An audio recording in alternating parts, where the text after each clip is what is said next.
tarde, colegas. O assunto de hoje é sobre visão geral de sinais e sintomas cardiovasculares, parte 1. Então, neste módulo, nós iremos aprender sobre os sinais e sintomas relacionados ao sistema cardiovascular. E os assuntos, os sinais e sintomas que eu vou tratar hoje são estes: dor ou desconforto no peito, no pescoço e ou no braço, palpitação, dispneia, síncope ou desmaio, a fadiga, a cianose e a tosse. Então, dentre esses que eu já citei, a síncope, o desmaio, a fadiga, a tosse, a cianose, a dor ou desconforto no peito, no braço ou no pescoço, palpitação e dispneia, todos estes são sinais e sintomas cardiovasculares. Mas a presença do edema e a dor nas pernas, ou seja, a claudicação, são sintomas mais comuns do componente vascular. Existem alguns sinais e sintomas cardiovasculares que podemos observar por sistemas, ou seja, o sistema geral, o tegumental, o sistema nervoso respiratório. Então vamos falar. Então, no sistema geral, os sintomas relacionados à parte cardiovascular é a presença de fraqueza, fadiga, mudança de peso, tolerância baixa ao exercício. Já no sistema tegumental, podemos observar úlcera de pressão, perda de pelos do corpo, a cianose nos leitos unguiais e lábios. E no sistema nervoso, podemos observar dores de cabeça, o paciente vai relatar dor de cabeça, visão prejudicada, tontura ou síncope. No sistema respiratório, a presença de uma respiração trabalhosa, tosse produtiva. Já no sistema geniturinário, o paciente vai relatar frequência urinária, noctúria, urina concentrada, rendimento urinário diminuído. No sistema musculoesquelético, está presente a dor torácica ou no ombro, ou no pescoço, ou na mandíbula, ou no braço. Também mialgias, fadiga muscular, atrofia muscular, edema e a claudicação. E no sistema gastrointestinal, o paciente vai relatar náusea e vômito e também a presença de ascite ou distensão abdominal. O sintoma da dor, o desconforto torácico, ele é um sintoma muito comum e ele merece ser avaliado cuidadosamente.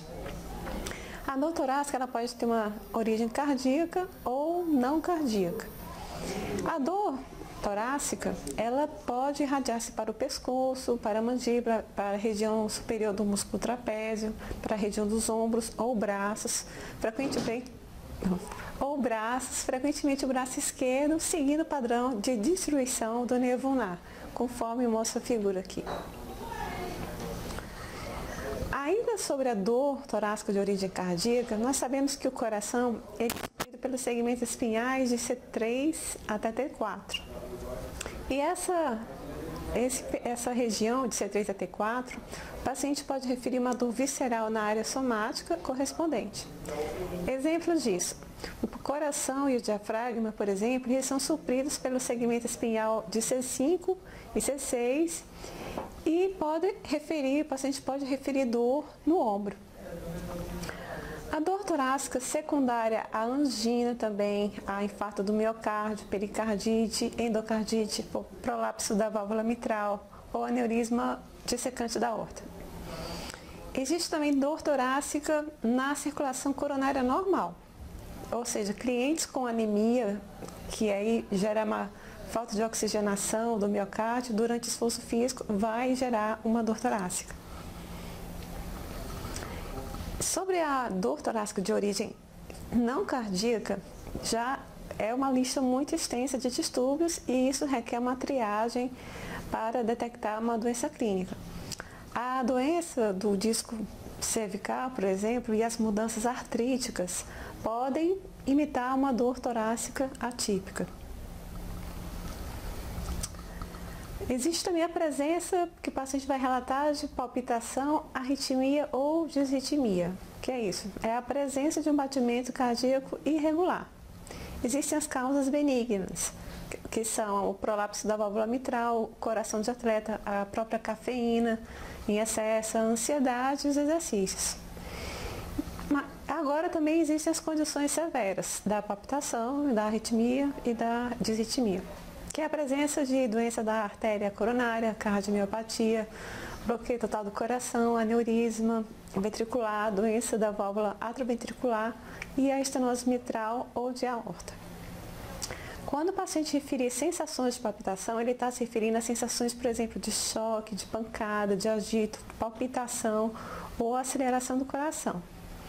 Esses sintomas podem estar associados também à presença de tontura ou síncope. Existem as palpitações fisiológicas e essas ocorrem em menos de 6 por minuto, tá? Menos de 6 palpitações por minuto. Quando elas são anormais, aí elas perduram por horas ou ocorre também em associação à dor, à falta de ar, desmaio, tontura severa.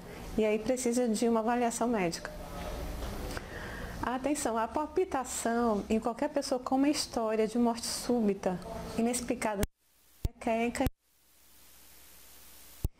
e as palpitações ou fenômenos similares podem ou não estar experimentando também sintomas de doença cardíaca.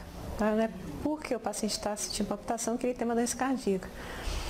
Pode ser também a hiperatividade da tireoide, o efeito colateral de algum medicamento, o uso de drogas ou também a sensibilidade aumentada à cafeína. A dispneia. Sabemos que a dispneia é a sensação de respiração curta ou a falta de ar. Ela tem origem cardiovascular ou secundária a uma condição patológica pulmonar, também febre, certos medicamentos, alergias, mau condicionamento físico ou obesidade. Quando o paciente vai referir o início da dispneia, ele vai falar que ele está precisando respirar mais ou está com uma sensação desconfortável ao respirar após um exercício ou um esforço. E existe também a falta de ar, dispneia, com um esforço muito suave. Com o mínimo esforço, ele já sente dispneia, que é a dispneia de esforço. A severidade da dispneia está relacionada à extensão da doença. Quanto mais severa for a doença cardíaca, mais fácil esse paciente vai desenvolver a dispneia. Então, a falta de ar com esforço suave, ou seja, a dispneia de esforço, ele está relacionado ao ventrículo esquerdo deficiente. E esse ventrículo deficiente ele vai ser incapaz de se contrair completamente e aí o pulmão também não vai conseguir esvaziar, né?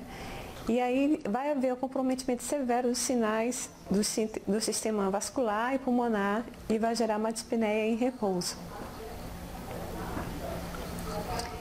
A dispneia extrema, ela está relacionada à presença de dispneia paroxística noturna e a ortopneia, que é a falta de ar que é aliviada ao sentar-se ereto com travesseiros usados para apoiar o tronco ou a cabeça. A presença da dispneia paroxística noturna e episódios súbitos e inexplicáveis de falta de ar estão relacionados à presença da insuficiência cardíaca congestiva. Então, a dispneia paroxística, ela ocorre com mais frequência à noite, justificando por isso a clássica denominação de dispneia paroxística noturna. A sua característica principal consiste no fato do paciente dormir por algumas horas e depois ele acorda de madrugada com muita falta de ar, acompanhada também de sufocação, tosse seca e opressão torácica. E obriga o paciente a sentar-se na beira da cama ou levantar-se. Durante a crise dispneica pode haver também broncoespasmo, responsável também pelo aparecimento de aditieira, pela congestão da mucosa brônquica. Aí nessas condições recebe o nome de asma cardíaca. Nas crises mais graves, além da intensa dispneia, surge também tosse com expectoração espumosa ou branca, ou cianose, respiração ruidosa. E esse conjunto de sintomas caracteriza o edema agudo de pulmão, que é uma condição grave da congestão pulmonar e que põe em risco a vida do paciente. Existe a dispneia de origem pulmonar, e essa dispneia de origem pulmonar é aliviada por padrões de respiração específicos, ou seja, por exemplo, ele se sente aliviado quando respira com os lábios na posição de sopro. Também pode ser aliviada em posições específicas quando o paciente inclina-se para a frente sobre os braços para bloquear a cintura escapular. Quando que precisa de um encaminhamento médico quando o paciente está com dispneia. Então, qualquer indivíduo que não possa subir um simples lance de escada sem se sentir de moderada a severa sensação de fôlego, ou que ocorre à noite, que experimente essa falta de ar ou deitar-se, ele precisa de um encaminhamento médico. E qualquer pessoa também com envolvimento cardíaco conhecido que desenvolva progressivamente uma piora da dispneia. A síncope cardíaca, ou desmaio, ou a tontura, né, elas são produzidas pela redução do oxigênio ao cérebro. E existem condições cardíacas que resultam em síncope, que são essas: a arritmia, a hipotensão ortostática, a função ventricular pobre, a doença da artéria coronária e insuficiência da artéria vertebral. A hipotensão ortostática também, ou seja, a queda súbita da pressão sanguínea, ela vai gerar também tontura. Isso pode ocorrer em mudança rápida da posição, de uma posição prolongada ou com esforço físico que envolva aumento da pressão abdominal. Mas qualquer paciente com estenose aórtica pode experimentar tontura como um resultado dessas atividades. Existe também a síncope cardíaca de origem não cardíaca e está relacionada à questão da ansiedade, o estresse emocional e efeitos colaterais durante, por exemplo, em relação aos efeitos colaterais, durante o período de iniciação e regulação de alguns medicamentos, por exemplo, dos vasodilatadores. Já a ansiedade e o estresse emocional, eles vão gerar um quadro de hiperventilação e essa hiperventilação vai gerar uma tontura ou uma síncope vasovagal. Então, a síncope, que ocorre sem qualquer período de advertência de tontura, confusão ou náusea, pode ser um sinal de problemas da válvula cardíaca ou de arritmia. Já que a morte súbita pode, assim, ocorrer por essa questão, por esse problema, o encaminhamento médico é recomendado para qualquer síncope inexplicável, especialmente na presença de problemas cardíacos ou circulatórios, ou se o paciente já tiver fator de risco para um ataque cardíaco ou derrame. A fadiga é outro sintoma, ele é provocado por esforço mínimo, né? E esse esforço mínimo está relacionado à presença de doença cardíaca. Por exemplo, a doença da artéria coronária pode causar essa fadiga por esforço mínimo, a disfunção da válvula aórtica, a cardiomiopatia e a miocardite. Ela também pode ser secundária, não provocada por uma doença cardíaca, mas também secundária a uma condição patológica, seja ela neurológica, muscular, metabólica ou pulmonar. Uma dica que geralmente a fadiga cardíaca é acompanhada de sintomas associados, tais como a dispneia, dor no tórax, palpitações ou dor de cabeça. Atenção em relação à fadiga. A fadiga que vai além das expectativas durante ou depois dos exercícios, especialmente em um cliente com uma condição cardíaca conhecida, deve ser monitorada atentamente. Clientes que experimentam fadiga sem um diagnóstico prévio de doença cardíaca ou os sinais monitorados podem indicar uma deficiência na elevação da pressão alta, né? Ao se aumentar as cargas de trabalho. Ou seja, o rendimento cardíaco dessa pessoa é inadequado para a demanda do exercício. E a tolerância pobre, reduzida ao exercício é frequentemente o resultado também da falta de condicionamento físico, especialmente na população de adultos mais velhos. A tosse. A tosse ela está muito associada a condições pulmonares.